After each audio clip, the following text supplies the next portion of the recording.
ಇನ್ನು ರಾಜ್ಯದಲ್ಲಿ ಮುಸ್ಲಿಂ ಮೀಸಲಾತಿ ಹೆಚ್ಚಳದ ಜಟಾಪಟಿ ಜೋರಾಗ್ಬಿಡ್ತಾ ಇದೆ. ಸಚಿವ ಜಮೀರ್ ಅಹಮದ್ ಖಾನ್ ಅವರ ಪತ್ರಕ್ಕೆ ಕೇಸರಿ ಸೇನೆ ಕೆರಳಿ ಕೆಂಡವಾಗಿದೆ. ಅಧಿವೇಶನದಲ್ಲಿ ಕಿಚ್ಚು ಹಚ್ಚಲಿದೆಯಾ ಜಮೀರ್ ಡಿಮ್ಯಾಂಡ್. ಕೇವಲ ಮುಸ್ಲಿಮರಿಗಾಗಿಯೇ ಇರೋದಲ್ಲ ಕರ್ನಾಟಕ.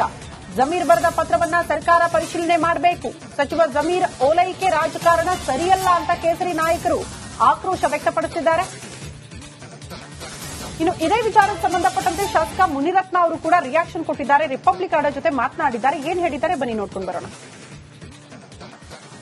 ಅಲ್ಪಸಂಖ್ಯಾತರ ಓಲೈಕೆ ಆಗಿದೆ ಅಂತಕ್ಕಂಥದ್ದು ಈವರೆಗೂ ಕೂಡ ಇದ್ದಂತಹ ಒಂದು ಆರೋಪ ಆದ್ರೆ, ಮತ್ತೊಂದು ಕಡೆ ಇದೀಗ ಮತ್ತಷ್ಟು ವಿರೋಧ ವ್ಯಕ್ತವಾಗುವಂತಹ ಒಂದು ಪತ್ರ ಇದೀಗ ಅದಕ್ಕೆ ಕಾರಣ ಆಗ್ತಾ ಇರ್ತಕ್ಕಂಥ ಜಮೀರ್ ಅಹಮದ್ ಅವರು ಈ ಮುಸಲ್ಮಾನರ ಮೀಸಲಾತಿಯನ್ನು ಹೆಚ್ಚಳ ಮಾಡಬೇಕು ಪ್ರಮಾಣವನ್ನ ಅಂತೇಳಿ ಪತ್ರ ಬರೆದಿರ್ತಕ್ಕಂಥದ್ದು ಇಷ್ಟರ ಮಟ್ಟಿಗೆ ಸರಿ. ಮತ್ತೆ ಇದ್ರ ಬಗ್ಗೆ ತಮ್ಮ ಒಂದು ವಿಶ್ಲೇಷಣೆ ಏನು? ನೋಡಿ, 4% ಬರೆದಿರೋದು ಬಹಳ ಕಡಿಮೆ ಅನ್ನಿಸ್ತಾ ಇದೆ. 10 ಅಂತ ಕೇಳಿದ್ದಾರೆ. ಇದೇ ರೀತಿ ಮುಂದುವರೆದ್ರೆ 20 ಕೇಳಿದ್ರು ಆಶ್ಚರ್ಯ ಪಡುವಂಥದ್ದು ಏನೂ ಇಲ್ಲ. ಅಲ್ಪಸಂಖ್ಯಾತರಲ್ಲೇ ಬಡವರಿಲ್ಲ, ಎಲ್ಲಾ ಜಾತಿಗಳಲ್ಲೂ ಬಡವರಿದ್ದಾರೆ, ಎಲ್ಲಾ ಧರ್ಮದಲ್ಲೂ ಬಡವರಿದ್ದಾರೆ. ಬರೀ ಅಲ್ಪಸಂಖ್ಯಾತರಲ್ಲಿ ಮಾತ್ರ ಏನು ಹೆಚ್ಚಿಗೆ ಇಲ್ಲ. ಒಂದಂತೂ ಖಂಡಿತ, ಇವತ್ತು ಸಾರ್ವಜನಿಕರ ಹಣ, ತೆರಿಗೆ ಹಣ, ಈ ನಮ್ಮ ರಾಜ್ಯದ ತೆರಿಗೆನ 10%, 20% ಕೊಟ್ಕೊಂಡು ಏರಿಸ್ಕೊಂಡು ಹೋಗ್ತಾ ಇದ್ರೆ, ಕೊನೆಗೆ ಒಂದು ದಿನ ಬೆಂಗಳೂರು, ಇವತ್ತು ಏನು ಪ್ರಕೃತಿ ನಮಗೆ ಬೆಂಗಳೂರು ಕೊಟ್ಟಿರೋದು ಸೃಷ್ಟಿ, ನಾವ್ಯಾರೋ ಡೆವಲಪ್ ಮಾಡಿದೀವಿ ಅಂದ್ರೆ ಅದು ಭ್ರಮೆ. ನಾಡಪ್ರಭು ಕೆಂಪೇಗೌಡರು ಕಟ್ಟಿದಂತ ಬೆಂಗಳೂರು ಇವತ್ತು ಪ್ರಕೃತಿ ನಮಗೆಲ್ಲ ಕೊಡ್ತಾ ಇದೆ. ನಾವು ಬಂದು ಏನೋ ಮಾಡಿದೀವಿ ಅನ್ನೋದಲ್ಲ. ಇದನ್ನು ಮೊದಲನೇದಾಗಿ ನಾವು ನೆನೆಸ್ಕೊಳ್ಬೇಕಾಗಿರೋದು ಕೆಂಪೇಗೌಡರನ್ನ, ಹನುಮಂತಯ್ಯನವ್ರನ್ನ, ನಾಲ್ವಡಿ ಕೃಷ್ಣರಾಜ ಒಡೆಯರ್ನ, ಇಂಥ ಮಹನೀಯರನ್ನ ನೆನೆಸ್ಕೋಬೇಕು. ಅವರೆಲ್ಲ ಕೊಟ್ಟೋಗಿದ್ದಾರೆ. ಅದನ್ನು ಉಳಿಸ್ಕೊಳ್ಳೋಂಥ ಕೆಲಸ ಮಾಡಿ ಇನ್ನು ಮುಂದಕ್ಕೆ ಅಭಿವೃದ್ಧಿ ಮಾಡೋದ್ರ ಕಡೆ ಗಮನ ಕೊಡಬೇಕು. ಈ ರೀತಿ ತೆರಿಗೆ ದುಡ್ಡನ್ನ 4% ಮೈನಾರಿಟಿಗೆ 10% ಈ ರೀತಿ ಎಲ್ಲ ಕೊಟ್ಕೊಂಡು ಹೋಗ್ತಾ ಇದ್ರೆ ಕೊನೆಗೆ ಬೆಂಗಳೂರು ಏನಾಗುತ್ತೆ ಅನ್ನೋದು ಬೆಂಗಳೂರಿನ ದೇವರು ಕಾಪಾಡಕ್ಕಾಗಲ್ಲ. ಈಗಾಗಲೇ ಬಜೆಟ್ನಲ್ಲಿ ಕೂಡ ಅಲ್ಪಸಂಖ್ಯಾತರ ಓಲೈಕೆ ಆಗಿದೆ ಅಂತ ಹೇಳಿ ಒಂದು ಗಂಭೀರವಾದ ಆರೋಪ ಸದನದಲ್ಲೂ ಕೂಡ ಜೋರಾಗಿ ಹೇಳಿದ್ರೆ, ಈಗ ಮೀಸಲಾತಿ ಹೆಚ್ಚಳ ಸರ್ಕಾರಕ್ಕೆ ಮತ್ತು ಮುಖ್ಯಮಂತ್ರಿಗಳಿಗೆ ತಾವು ನೇರವಾಗಿ ಬಿಜೆಪಿ ಶಾಸಕರಾಗಿ, ಮಾಜಿ ಸಚಿವರಾಗಿ, ಜವಾಬ್ದಾರಿಯುತರಾಗಿ ತಾವು ಹೇಳುವಂತದ್ದು ಒಂದು, ಈಗ ಬಜೆಟ್ ನೀವೇ ನೋಡಿದ್ದೀರಿ, ನಾವು ನೋಡಿದ್ದೀವಿ. ಅದರಲ್ಲಿರೋದು ಸಾಲದು ಅಂತೇಳಿ ಈಗ ಮತ್ತೆ ಇನ್ನೊಂದು 6% ಹೆಚ್ಚಿಗೆ ಕೇಳ್ತಾವ್ರೆ. 4ರಿಂದ 6 ಕೇಳ್ತಾವ್ರೆ, ಅಂದ್ರೆ 10. ಅಂದ್ರೆ ಬಜೆಟ್ನಲ್ಲಿರೋದು ಸಾಲಿಲ್ಲ ಅನ್ನೋದು ಆಯ್ತು. ಇವಾಗ ಇನ್ನು ಕೊಡಬೇಕು ಅಂತ ಕೇಳ್ತಾ ಇದ್ದಾರೆ. ತಗೊಂಡ್ಲಿ ಬಿಡಿ, ಅವ್ರು ಯಾರು ಅಡ್ಡ ಇದ್ದಾರೆ? 10 ತಗೊಳ್ತಾರೆ, 20 ತಗೊಳ್ತಾರೆ. ಇದು ಯಾವ ಒಂದು ತಿರುವುಗಳನ್ನ ಪಡ್ಕೊಳ್ಳುತ್ತೆ ಅನ್ನೋದನ್ನ ಕ್ಯಾಮರಾ ಪರ್ಸನ್ ಸದಾಶಿವ ಜೊತೆ ಸುರೇಶ್, ರಿಪಬ್ಲಿಕ್ ಕನ್ನಡ, ಬೆಂಗಳೂರು. ಇನ್ನು ರಾಜ್ಯದಲ್ಲಿ ಮುಸ್ಲಿಂ ಮೀಸಲಾತಿ ಹೆಚ್ಚಳದ ಜಟಾಪಟಿ ಜೋರಾಗ್ಬಿಡ್ತಾ ಇದೆ. ಸಚಿವ ಜಮೀರ್ ಅಹಮದ್ ಖಾನ್ ಅವರ ಪತ್ರಕ್ಕೆ ಕೇಸರಿ ಸೇನೆ ಕೆರಳಿ ಕೆಂಡವಾಗಿದೆ. ಅಧಿವೇಶನದಲ್ಲಿ ಕಿಚ್ಚು ಹಚ್ಚಲಿದೆಯಾ ಜಮೀರ್ ಡಿಮ್ಯಾಂಡ್. ಕೇವಲ ಮುಸ್ಲಿಮರಿಗಾಗಿಯೇ ಇರೋದಲ್ಲ ಕರ್ನಾಟಕ. ಜಮೀರ್ ಬರೆದ ಪತ್ರವನ್ನ ಸರ್ಕಾರ ಪರಿಶೀಲನೆ ಮಾಡಬೇಕು. ಸಚಿವ ಜಮೀರ್ ಓಲೈಕೆ ರಾಜಕಾರಣ ಸರಿಯಲ್ಲ ಅಂತ ಕೇಸರಿ ನಾಯಕರು ಆಕ್ರೋಶ ವ್ಯಕ್ತಪಡಿಸಿದ್ದಾರೆ.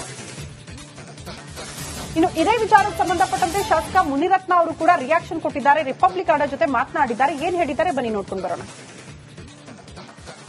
ಅಲ್ಪಸಂಖ್ಯಾತರ ಓಲೈಕೆ ಆಗಿದೆ ಅಂತಕ್ಕಂಥದ್ದು ಈವರೆಗೂ ಕೂಡ ಇದ್ದಂತಹ ಒಂದು ಆರೋಪ ಆದ್ರೆ, ಮತ್ತೊಂದು ಕಡೆ ಇದೀಗ ಮತ್ತಷ್ಟು ವಿರೋಧ ವ್ಯಕ್ತವಾಗುವಂತಹ ಒಂದು ಪತ್ರ ಇದೀಗ ಅದಕ್ಕೆ ಕಾರಣ ಆಗ್ತಾ ಇರ್ತಕ್ಕಂಥ ಜಮೀರ್ ಅಹಮದ್ ಅವರು ಈ ಮುಸಲ್ಮಾನರ ಮೀಸಲಾತಿಯನ್ನು ಹೆಚ್ಚಳ ಮಾಡಬೇಕು ಪ್ರಮಾಣವನ್ನ ಅಂತೇಳಿ ಪತ್ರ ಬರೆದಿರ್ತಕ್ಕಂಥದ್ದು ಇಷ್ಟರ ಮಟ್ಟಿಗೆ ಸರಿ. ಮತ್ತೆ ಇದ್ರ ಬಗ್ಗೆ ತಮ್ಮ ಒಂದು ವಿಶ್ಲೇಷಣೆ ಏನು? ನೋಡಿ, 4% ಬರೆದಿರೋದು ಬಹಳ ಕಡಿಮೆ ಅನ್ನಿಸ್ತಾ ಇದೆ. 10 ಅಂತ ಕೇಳಿದ್ದಾರೆ. ಇದೇ ರೀತಿ ಮುಂದುವರೆದ್ರೆ 20 ಕೇಳಿದ್ರು ಆಶ್ಚರ್ಯ ಪಡುವಂಥದ್ದು ಏನೂ ಇಲ್ಲ. ಅಲ್ಪಸಂಖ್ಯಾತರಲ್ಲೇ ಬಡವರಿಲ್ಲ, ಎಲ್ಲಾ ಜಾತಿಗಳಲ್ಲೂ ಬಡವರಿದ್ದಾರೆ, ಎಲ್ಲಾ ಧರ್ಮದಲ್ಲೂ ಬಡವರಿದ್ದಾರೆ. ಬರೀ ಅಲ್ಪಸಂಖ್ಯಾತರಲ್ಲಿ ಮಾತ್ರ ಏನು ಹೆಚ್ಚಿಗೆ ಇಲ್ಲ. ಒಂದಂತೂ ಖಂಡಿತ, ಇವತ್ತು ಸಾರ್ವಜನಿಕರ ಹಣ, ತೆರಿಗೆ ಹಣ, ಈ ನಮ್ಮ ರಾಜ್ಯದ ತೆರಿಗೆನ 10%, 20% ಕೊಟ್ಕೊಂಡು ಏರಿಸ್ಕೊಂಡು ಹೋಗ್ತಾ ಇದ್ರೆ, ಕೊನೆಗೆ ಒಂದು ದಿನ ಬೆಂಗಳೂರು, ಇವತ್ತು ಏನು ಪ್ರಕೃತಿ ನಮಗೆ ಬೆಂಗಳೂರು ಕೊಟ್ಟಿರೋದು ಸೃಷ್ಟಿ, ನಾವ್ಯಾರೋ ಡೆವಲಪ್ ಮಾಡಿದೀವಿ ಅಂದ್ರೆ ಅದು ಭ್ರಮೆ. ನಾಡಪ್ರಭು ಕೆಂಪೇಗೌಡರು ಕಟ್ಟಿದಂತ ಬೆಂಗಳೂರು ಇವತ್ತು ಪ್ರಕೃತಿ ನಮಗೆಲ್ಲ ಕೊಡ್ತಾ ಇದೆ. ನಾವು ಬಂದು ಏನೋ ಮಾಡಿದೀವಿ ಅನ್ನೋದಲ್ಲ. ಇದನ್ನು ಮೊದಲನೇದಾಗಿ ನಾವು ನೆನೆಸ್ಕೊಳ್ಬೇಕಾಗಿರೋದು ಕೆಂಪೇಗೌಡರನ್ನ, ಹನುಮಂತಯ್ಯನವ್ರನ್ನ, ನಾಲ್ವಡಿ ಕೃಷ್ಣರಾಜ ಒಡೆಯರ್ನ, ಇಂಥ ಮಹನೀಯರನ್ನ ನೆನೆಸ್ಕೋಬೇಕು. ಅವರೆಲ್ಲ ಕೊಟ್ಟೋಗಿದ್ದಾರೆ. ಅದನ್ನು ಉಳಿಸ್ಕೊಳ್ಳೋಂಥ ಕೆಲಸ ಮಾಡಿ ಇನ್ನು ಮುಂದಕ್ಕೆ ಅಭಿವೃದ್ಧಿ ಮಾಡೋದ್ರ ಕಡೆ ಗಮನ ಕೊಡಬೇಕು. ಈ ರೀತಿ ತೆರಿಗೆ ದುಡ್ಡನ್ನ 4% ಇಂದ ಮೈನಾರಿಟಿಗೆ 10% ಈ ರೀತಿ ಎಲ್ಲ ಕೊಟ್ಕೊಂಡು ಹೋಗ್ತಾ ಇದ್ರೆ ಕೊನೆಗೆ ಬೆಂಗಳೂರು ಏನಾಗುತ್ತೆ ಅನ್ನೋದು ಬೆಂಗಳೂರು ದೇವರು ಕಾಪಾಡಕ್ಕಾಗಲ್ಲ. ಈಗಾಗಲೇ ಬಜೆಟ್ನಲ್ಲಿ ಕೂಡ ಅಲ್ಪಸಂಖ್ಯಾತರ ಓಲೈಕೆ ಆಗಿದೆ ಅಂತ ಹೇಳಿ ಒಂದು ಗಂಭೀರವಾದ ಆರೋಪ ಸದನದಲ್ಲೂ ಕೂಡ ಜೋರಾಗಿ ಹೇಳಿದ್ರೆ, ಈಗ ಮೀಸಲಾತಿ ಹೆಚ್ಚಳ ಸರ್ಕಾರಕ್ಕೆ ಮತ್ತು ಮುಖ್ಯಮಂತ್ರಿಗಳೇ ತಾವು ನೇರವಾಗಿ ಬಿಜೆಪಿ ಶಾಸಕರಾಗಿ, ಮಾಜಿ ಸಚಿವರಾಗಿ, ಜವಾಬ್ದಾರಿಯುತರಾಗಿ ತಾವು ಹೇಳುವಂತದ್ದು ಒಂದು. ಈಗ ಬಜೆಟ್ ನೀವೇ ನೋಡಿದ್ದೀರಿ, ನಾವು ನೋಡಿದ್ದೀವಿ. ಅದರಲ್ಲಿರೋದು ಸಾಲದು ಅಂತೇಳಿ ಈಗ ಮತ್ತೆ ಇನ್ನೊಂದು 6% ಹೆಚ್ಚಿಗೆ ಕೇಳ್ತಾವ್ರೆ. 4ರಿಂದ 6 ಕೇಳ್ತಾವ್ರೆ, ಅಂದ್ರೆ 10. ಅಂದ್ರೆ ಬಜೆಟ್ನಲ್ಲಿರೋದು ಸಾಲಿಲ್ಲ ಅನ್ನೋದು ಆಯ್ತು. ಇವಾಗ ಇನ್ನು ಕೊಡಬೇಕು ಅಂತ ಕೇಳ್ತಾ ಇದ್ದಾರೆ. ತಗೊಂಡ್ಲಿ ಬಿಡಿ, ಅವ್ರು ಯಾರು ಅಡ್ಡ ಇದ್ದಾರೆ? 10 ತಗೊಳ್ತಾರೆ, 20 ತಗೊಳ್ತಾರೆ. ಇದು ಯಾವ ಒಂದು ತಿರುವುಗಳನ್ನ ಪಡ್ಕೊಳ್ಳುತ್ತೆ ಅನ್ನೋದನ್ನ ಕ್ಯಾಮರಾ ಪರ್ಸನ್ ಸದಾಶಿವ ಜೊತೆ ಸುರೇಶ್, ರಿಪಬ್ಲಿಕ್ ಕನ್ನಡ, ಬೆಂಗಳೂರು. ಇನ್ನು ರಾಜ್ಯದಲ್ಲಿ ಮುಸ್ಲಿಂ ಮೀಸಲಾತಿ ಹೆಚ್ಚಳದ ಜಟಾಪಟಿ ಜೋರಾಗ್ಬಿಡ್ತಾ ಇದೆ. ಸಚಿವ ಜಮೀರ್ ಅಹಮದ್ ಖಾನ್ ಅವರ ಪತ್ರಕ್ಕೆ ಕೇಸರಿ ಸೇನೆ ಕೆರಳಿ ಕೆಂಡವಾಗಿದೆ. ಅಧಿವೇಶನದಲ್ಲಿ ಕಿಚ್ಚು ಹಚ್ಚಲಿದೆಯಾ ಜಮೀರ್ ಡಿಮ್ಯಾಂಡ್?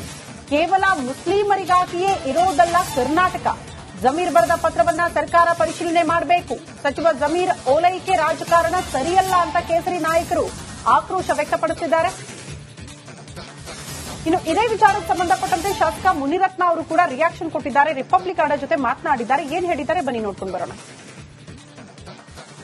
ಅಲ್ಪಸಂಖ್ಯಾತರ ಓಲೈಕೆ ಆಗಿದೆ ಅಂತಕ್ಕಂಥದ್ದು ಈವರೆಗೂ ಕೂಡ ಇದ್ದಂತ ಒಂದು ಆರೋಪ ಆದ್ರೆ, ಮತ್ತೊಂದು ಕಡೆ ಇದೀಗ ಮತ್ತಷ್ಟು ವಿರೋಧ ವ್ಯಕ್ತವಾಗುವಂತಹ ಒಂದು ಪತ್ರ ಇದೀಗ ಅದಕ್ಕೆ ಕಾರಣ ಆಗ್ತಾ ಇರ್ತಕ್ಕಂಥ ಜಮೀರ್ ಅಹಮದ್ ಅವರು ಈ ಮುಸಲ್ಮಾನರ ಮೀಸಲಾತಿಯನ್ನು ಹೆಚ್ಚಳ ಮಾಡಬೇಕು ಪ್ರಮಾಣವನ್ನ ಅಂತೇಳಿ ಪತ್ರ ಬರೆದಿರ್ತಕ್ಕಂಥದ್ದು ಇಷ್ಟರ ಮಟ್ಟಿಗೆ ಸರಿ. ಮತ್ತೆ ಇದ್ರ ಬಗ್ಗೆ ತಮ್ಮ ಒಂದು ವಿಶ್ಲೇಷಣೆ ಏನು? ನೋಡಿ, 4% ಬರೆದಿರೋದು ಬಹಳ ಕಡಿಮೆ ಅನಿಸ್ತಾ ಇದೆ.